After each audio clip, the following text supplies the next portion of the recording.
श्री गणेशाय नमः। ओम नमः शिवाय। ओम नमो नारायणाय।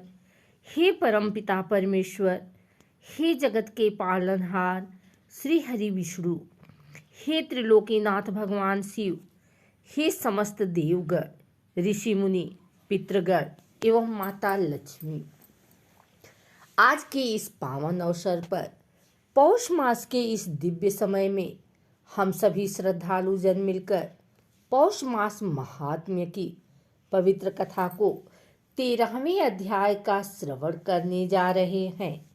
यदि इस कथा के वाचन या श्रवण में मुझसे कोई शब्द, भाव या उच्चारण की त्रुटि हो जाए तो हे प्रभु उसे क्षमा कर इस कथा का पूर्ण पुण्य हम सभी को प्रदान करें। जय श्री हरि, जय लक्ष्मी नारायण। अब मैं आप सभी के समक्ष पौष मास महात्म्य अध्याय 13 का पावन प्रसंग प्रस्तुत करती हूँ। प्राचीन काल की बात है। नैमिषारण्य में ऋषि मुनि एकत्र होकर महर्षि सूत जी से प्रश्न करते हैं। ऋषि बोले, हे सूत जी, आपने हमें पौष मास के व्रत, दान, स्नान और जप के अद्भुत फल बताए हैं। अब कृपा कर यह बताइए कि जो मनुष्य श्रद्धा से पौष मास में धर्म का आचरण करता है, उसके जीवन में कौन सा विशेष फल प्राप्त होता है। सूत जी बोले, हे ऋषियों, आपने अत्यंत उत्तम प्रश्न किया है। पौष मास केवल एक मास नहीं, बल्कि स्वयं भगवान विष्णु का प्रिय काल है। इस मास में किया गया छोटा सा पुण्य भी सहस्त्र गुना फल देता है।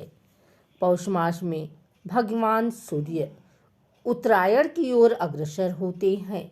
यह काल आत्मशुद्धि का समय माना गया है।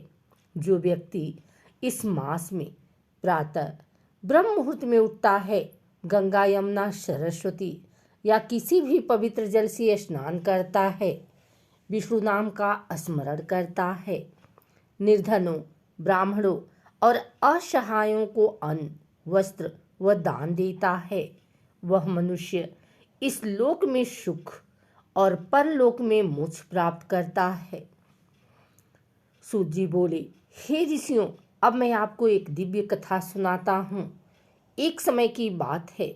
धर्मनगर नामक राज्य में राजा धर्मकेतु राज्य करते थे।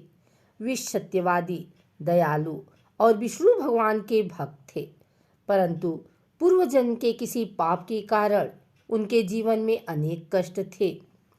राज्य में कभी अकाल, कभी रोग तो कभी अशांति बनी रहती थी। राजा ने एक दिन महर्षि नारद से प्रार्थना की। राजा बोले, हे देवर्षि, मेरे राज्य और प्रजा के दुखों का नाश कैसे होगा। नारद जी बोले, हे राजन, यदि तुम पौष मास में विधि पूर्वक व्रत, दान और भगवान विष्णु की आराधना करो तो समस्त कष्ट नष्ट हो जाएंगे।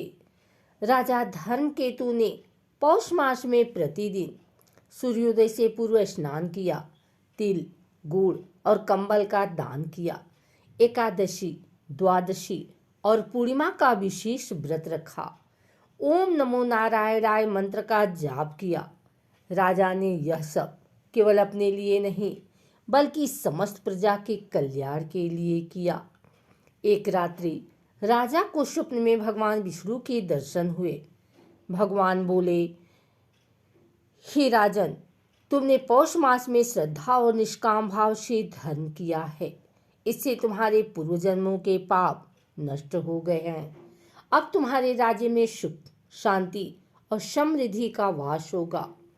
सुबह होते ही राजा ने देखा कि वर्षा समय पर होने लगी, रोग दूर हो गए, प्रजा आनंदित हो उठी। राजा और प्रजा दोनों ने भगवान विष्णु की जय जयकार की। सूत जी आगे बोले, हे ऋषियों, पौष मास में किया गया दान अमृत के समान होता है। विशेषकर अन्नदान, वस्त्रदान, तिल दान, घी और कंबल का दान, ये सब दान करने से मनुष्य को अक्षय पुण्य प्राप्त होता है। तो मनुष्य पौष मास में क्रोध त्याग देता है, झूठ और छल से दूर रहता है, माता पिता और गुरु की सेवा करता है, गरीबों की सहायता करता है, उसके जीवन में लक्ष्मी स्थिर होती है और अंत समय में उसे वैकुंठ लोक की प्राप्ति होती है। हे ऋषियों, यह था पौष मास महात्म्य का 13वां अध्याय। जो मनुष्य इस अध्याय का श्रद्धा से श्रवण करता है वह दरिद्रता से मुक्त होता है, रोगों से छुटकारा पाता है, परिवार में सुख शांति प्राप्त करता है और अंततः मुझ का अधिकारी बनता है। इस प्रकार पौष मास महात्म्य अध्याय 13 की यह पावन कथा संपन्न हुई। यदि इस कथा के श्रवण से किसी का भी मन धर्म की ओर गया हो तो यही इस कथा का सच्चा फल है। बोलिए श्री हरि विष्णु भगवान की जय। बोलिए माता लक्ष्मी की जय। बोलिए पौष मास की जय।